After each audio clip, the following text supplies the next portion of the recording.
Student की मैं बात कर रही हूँ, उसके ऐसे के थ्रू मैं आपको एक्सप्लेन करूंगी कैसे उस टास्क में क्या गलतियां थी। वो इजीली बैंड 7.5 भी ला सकता था, but he couldn't because of the lack of task response. तो आप समझ जाओ कि कितना important, and because of that he was able to score only 6, है ना। खाली 6 ही आ पाए उसके, और आइडियली उसको कितने चाहिए थे, उसको चाहिए थे 7.5। क्यों नहीं आए? Task response. खाली लेक्सिकल रिसोर्सेज से कुछ भी नहीं होगा, ये समझ। बहुत बार ऐसा होता है ना, आई एम प्रिटी श्योर सबके साथ होता होगा कि हम ऐसे लिखना शुरू कर देते हैं और when we are writing the essay तब हमें समझ आता है कि यार मुझे तो पीपल के सिनोनिम्स ही नहीं पता चल रहे, पार्ट टाइम के लिए मैं क्या क्या वर्ड्स यूज कर सकती हूँ या मनी के लिए। सो अगर ये प्रॉब्लम आपके साथ भी होती है तो because of this problem you are not able to get 0.5 band extra. In this video में आपको एक ऐसा मेथड बताने वाली हूँ ना जिसके थ्रू आप इजीली जो भी आपका स्कोर आ रहा है उसमें 0.5 बैंड एक्स्ट्रा लेके आ सकते हो। बट ध्यान जरूर रखना इस चीज का कि आपको टास्क रिस्पॉन्स, क्वेश्चन को समझना सबसे जरूरी चीज है, और सिनोनिम्स यूज करना खाली 0.5 बैंड स्कोर आपका बढ़ाएगा, पर अगर क्वेश्चन नहीं समझा तो 5 बैंड से ऊपर आ ही नहीं पाएंगे। सो दैट मीन्स सबसे जरूरी चीज है हमारी टास्क रिस्पॉन्स, और उसके बाद सेकेंड मोस्ट इंपॉर्टेंट थिंग है जिससे 0.5 बैंड स्कोर इजिली इंक्रीज हो जाए किसी भी बच्चे का। अगर किसी का 5.5 आ रहा है तो वो इजिली 5.5 से 6 हो जाएगा, 6.5 आ रहा है तो 6.5 से 7 हो जाएगा, इफ इट 7.5 तो 7.5 से 8 हो जाएगा। बट ये 0.5 बैंड स्कोर तभी इंक्रीज होगा अगर आपका टास्क रिस्पॉन्स बिल्कुल परफेक्ट है। और टास्क रिस्पॉन्स होता क्या है? वो होता है हमारा proper ideas, answering as per the demand of the question. जो क्वेश्चन में पूछा गया है उसी चीज को आंसर करना। यहाँ पे उन्होंने क्लियरली पूछा है discuss both views. So body paragraph 1 में मैं फर्स्ट व्यू को डिस्कस करूंगी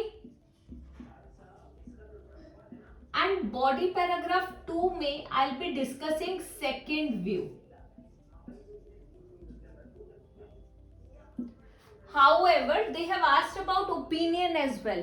That will be mentioned in the intro and as well as the conclusion. So मतलब कि समझ जाओ इस चीज को क्लियरली कि आपने क्या करना है।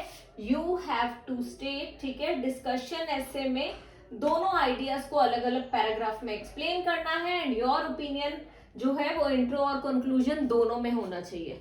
ट्राई टू अंडरस्टैंड, जब आप ओपिनियन दे रहे हो एग्जामिनर को कंक्लूजन तक वेट नहीं करना चाहिए कि आपका ओपिनियन आएगा। जिस भी ऐसे में ओपिनियन नहीं होता प्रॉब्लम आती है। I was checking an essay yesterday of one of our students only, जो कि 1-on-1 क्लासेस हमारे से ले रहे हैं।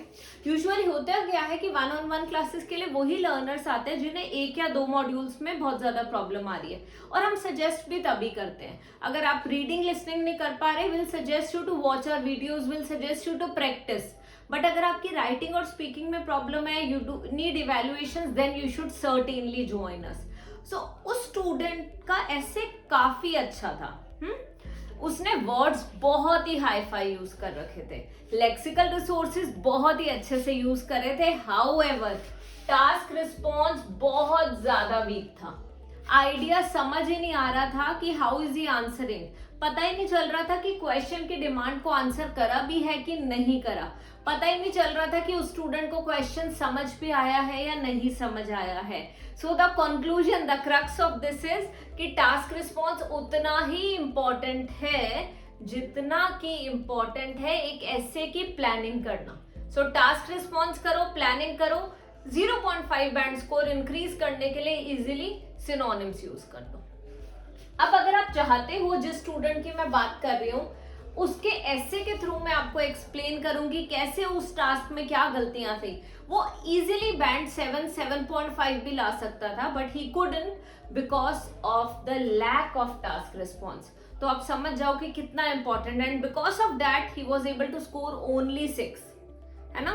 खाली 6 ही आ पाए उसके, और आइडियली उसको कितने चाहिए थे? उसको चाहिए थे 7.5। क्यों नहीं आए? Task response. खाली लेक्सिकल रिसोर्सेज से कुछ भी नहीं होगा, ये समझ लो।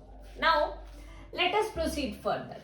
जब हम इस पर्टिकुलर क्वेश्चन की बात कर रहे हैं तो हम कैसे किसी भी क्वेश्चन को अच्छी तरह समझने के बाद क्या कर सकते हैं जिससे कि हमारे 0.5 एक्स्ट्रा आ जाए, उसके लिए सबसे जरूरी चीज है सर्कल कर लो इंपॉर्टेंट कीवर्ड्स को। सम भी बहुत बार यूज होगा, सम की जगह पे आप यूज कर सकते हो easily a few.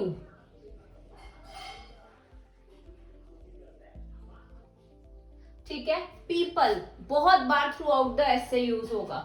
Similarly teenagers word बहुत बार यूज होगा, पार्ट टाइम वर्ड बहुत बार यूज होगा। ठीक है, मनी यूज होगा बहुत बार। ओके, डिसिप्लिन के लिए we can use organised as well. Question पढ़ के इंपॉर्टेंट कीवर्ड्स को सर्कल करो और सिनोनिम्स पहले ही लिख लो। Why was I talking about planning? देखो जो फर्स्ट 5 मिनट्स है ना वो बहुत ही क्रूशियल है। जब भी आपको क्वेश्चन मिलता है ऐसे आपको लिख लेना चाहिए इन बिटवीन 35 टू 37 मिनट्स में। Out of these 35 minutes first 5 minutes आपको डिवोट करने चाहिए प्लानिंग में। And during the planning stage only आपको क्वेश्चन को समझ लेना है अच्छी तरह और उसके सिनोनिम्स लिख लेने हैं। And during that time only थोड़ा बहुत पैराफ्रेजिंग का सोच के रख लो कि क्या करना है। जैसे यहाँ पे था they should work part time, so अगर मैं चाहूँ तो मैं जेरंड से इजीली स्टार्ट कर सकती हूँ वर्किंग वॉलंटरली और working for less number of hours, working for 3-4 hours a day. ठीक है, जेरंड से मैं अपना इंट्रो स्टार्ट कर सकती हूँ, पहले से ही सोच के रख लो। अब मुझे पता है कि थ्रू आउट द ऐसे ये वर्ड्स यूज होंगे और अगर इन्हीं वर्ड्स के मुझे सिनोनिम्स नहीं पता, पहले से नहीं पता, तो ऐसे लिखने में और ज्यादा टाइम वेस्ट होगा। इसीलिए हमने पहले ही सिनोनिम्स सोच के रखने हैं। So for people what all words can we use? People के लिए we can use citizens, we can use individuals,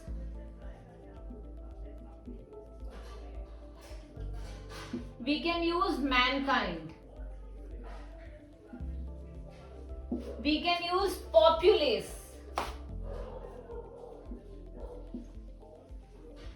and we can also use humans.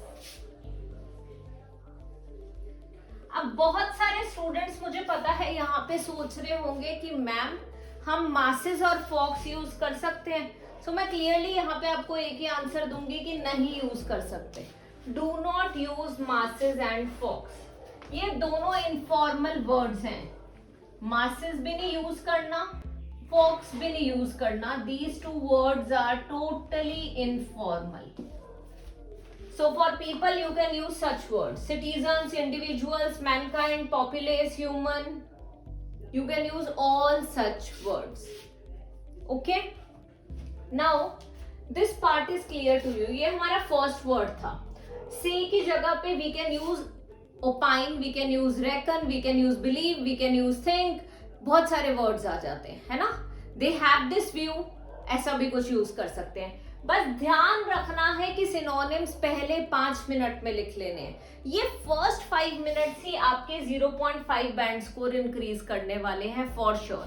सो आप समझ जाओ कि this video is for everyone who is not able to get 0.5 extra, and because of that 0.5 band he or she is unable to meet her desired band score requirement. Okay? Now teenagers के लिए बहुत बार students अलग अलग words use कर लेते हैं जो कि गलत भी होते हैं, बट टीनेजर्स होते हैं जो टीनेज में है, तो उनके लिए वर्ड्स यूज कर सकते हो एडोलेसेंट्स, यूज कर सकते हो जुवेनाइल्स, यूज कर सकते हो school going children. Okay, that also you can use, क्योंकि वहां पे स्कूल की बात हो रही है अपार्ट फ्रॉम, ठीक है, स्कूल के साथ साथ आफ्टर स्कूल एक्टिविटीज की। सो स्कूल गोइंग चिल्ड्रन की बात कर सकते हो आप यहाँ पे। ठीक है, children under the age of और चिल्ड्रन अबव 12 ऐसा कुछ यूज कर सकते हो। Children over 12, children below the age of 18, you can use words like such as well. So हमेशा सिनोनिम्स का ध्यान देना है। ठीक है, now we have part time. Part time के लिए हम यूज कर सकते हैं शॉर्ट स्पैन ऑफ टाइम वाला वर्क। ठीक है, वी कैन यूज वोकेशनल, ठीक है, sorry, we can use voluntary work. I use the wrong word, vocationally, voluntary. Okay, voluntary work we can use. Work for 3 to 4 hours a day, है ना, less number of hours के लिए work करना, वो भी part time में आ जाएगा। ठीक है, मनी की जगह पे क्या यूज कर सकते हो?